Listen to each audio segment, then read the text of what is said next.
Il faut d'abord saluer le travail remarquable qu'effectue le comité de transition pour la restauration des institutions. Qui dit restauration dit effectivement réforme. Qui dit restauration dit effectivement refondation.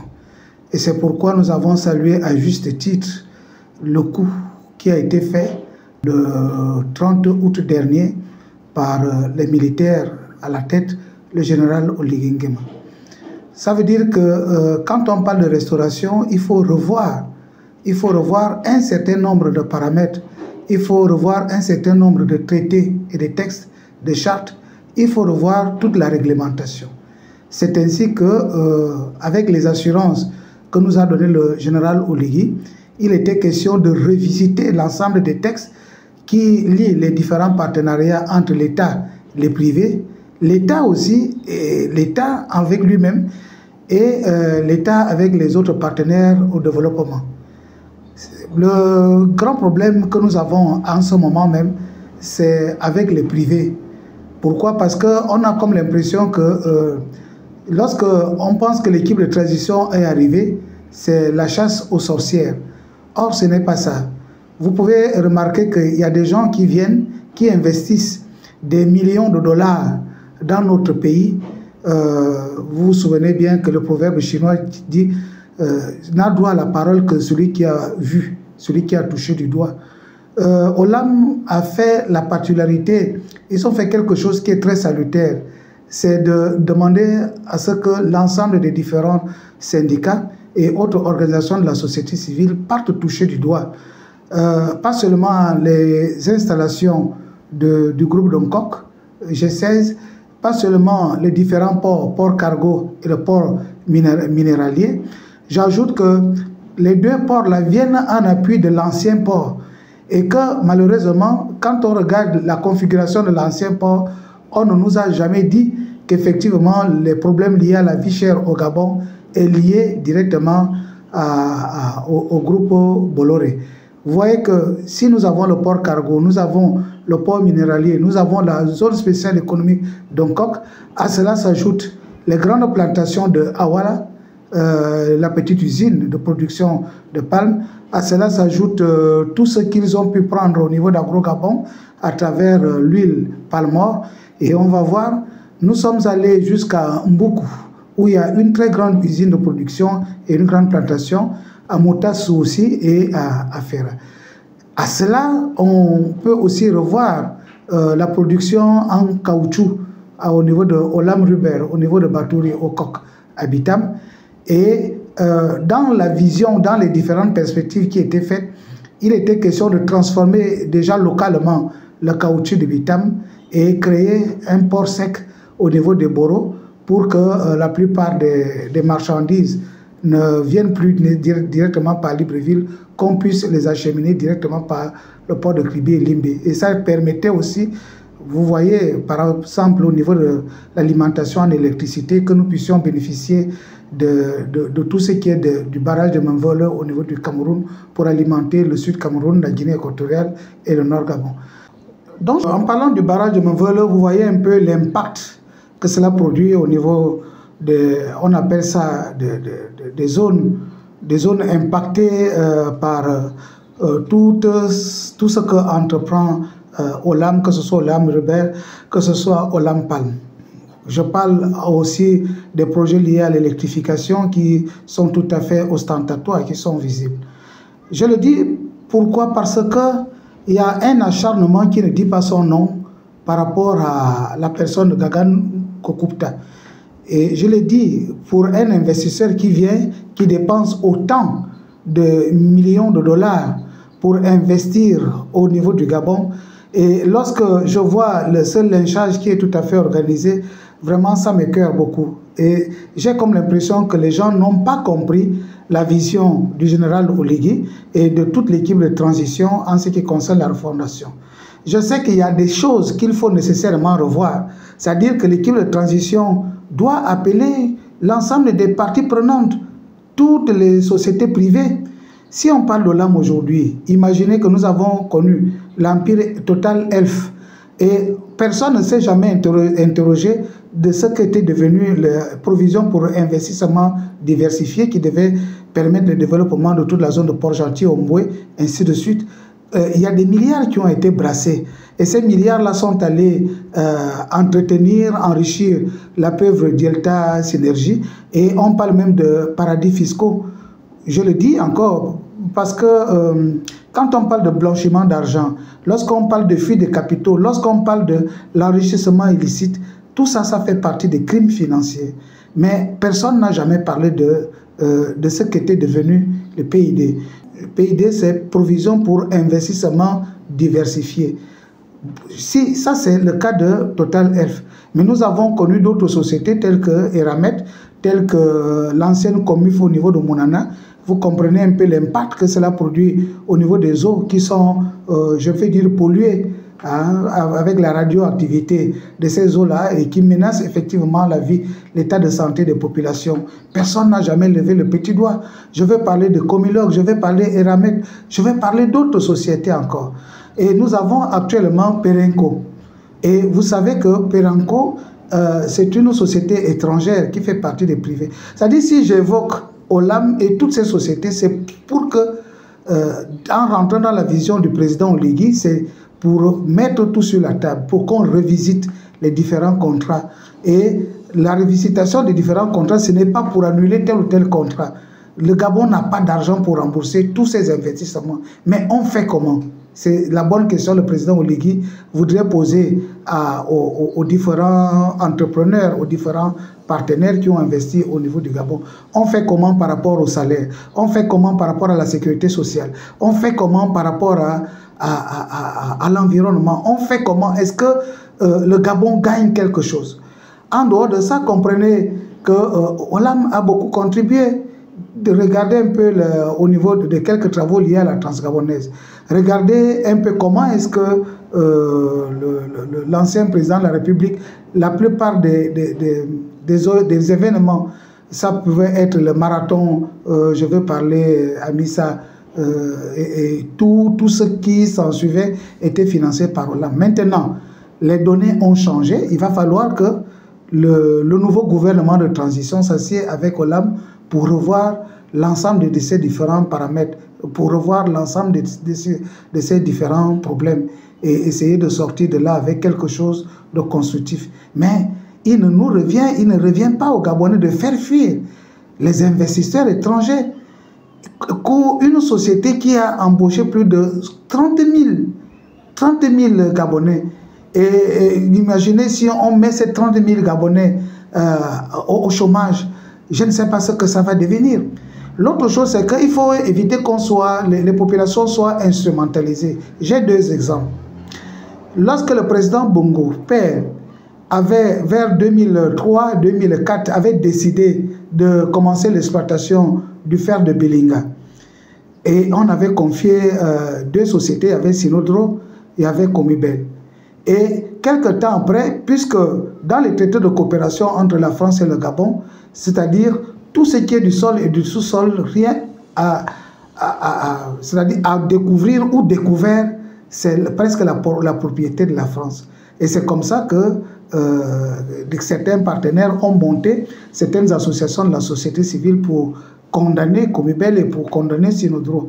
Le projet est mort. On aurait pu exploiter déjà le fer de Belinga qui aurait permis un temps soit peu le développement de cette province. Malheureusement, tous les projets qui étaient liés à ça étaient morts, tels que le chemin de fer, tels que l'élargissement de l'électricité, les barrages qui devaient être en construction.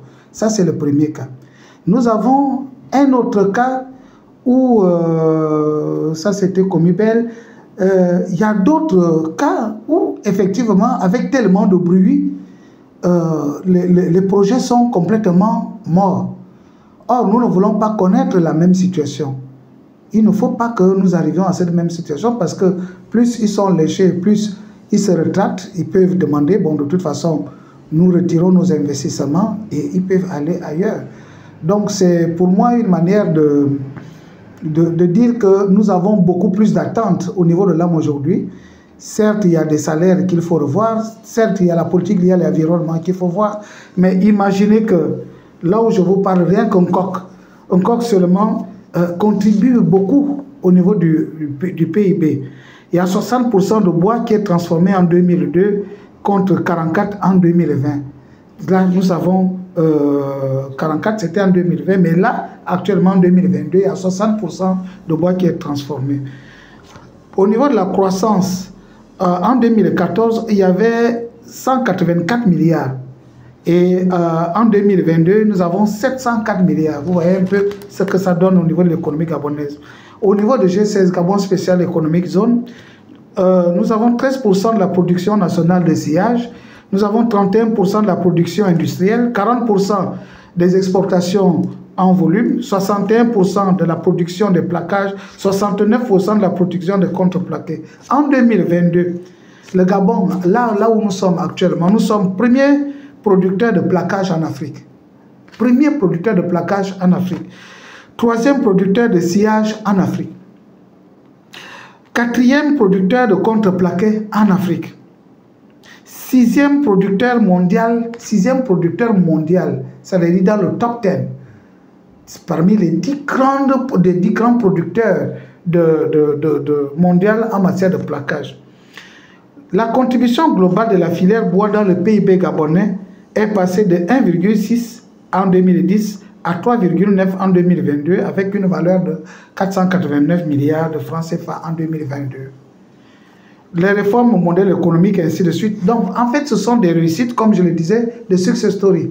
Mais regardez seulement rien que de l'huile or que nous produisons au niveau de Lambaréné.